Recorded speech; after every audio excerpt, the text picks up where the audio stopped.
Ce n'est pas lorsque tout va bien qu'on voit l'amour ou la considération d'une personne.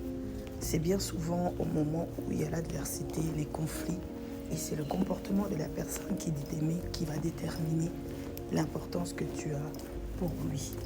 Très souvent dans les couples, dans les mariages, certains hommes ont tendance à fuir les conflits, à fuir les débats, tout ça sous prétexte qu'ils ne veulent pas des problèmes.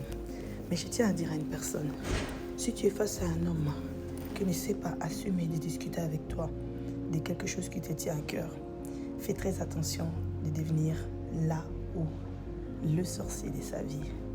Parce que ça peut être autant par rapport à une femme qu'à un homme.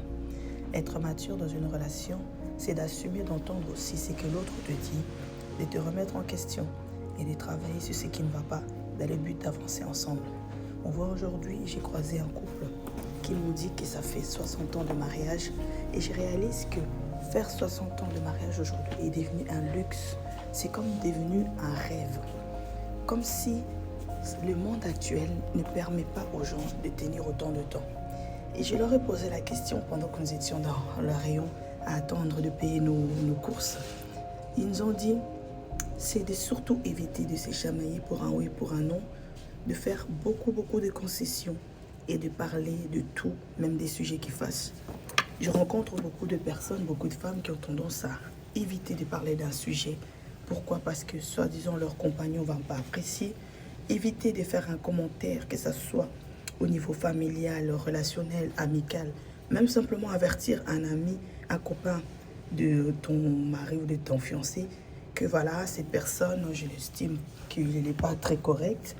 Ça crée des conflits. Pourquoi? Parce qu'au jour d'aujourd'hui, que ce soit pour un homme, pour une femme, c'est-à-dire les gens ils sont là en train d'agir en disant vous n'avez rien à me dire, j'ai fait ce que je veux. Mais en fait, à quoi bon d'être en couple si on fait du célibataire? Très souvent, on se retrouve dans des déséquilibres relationnels où la femme donne plus que l'homme, ou l'homme donne plus que la femme, et vice-versa. Alors, on parle d'amour.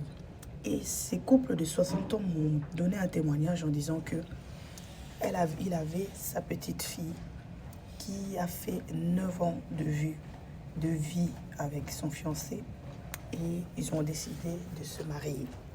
Et en décidant de se marier, sachant que son père était décédé un an avant, ils ont demandé qu'il puisse être celui qui amène sa petite fille à l'hôtel. Ils se sont mariés, même pas 18 mois après le mariage, ils ont divorcé.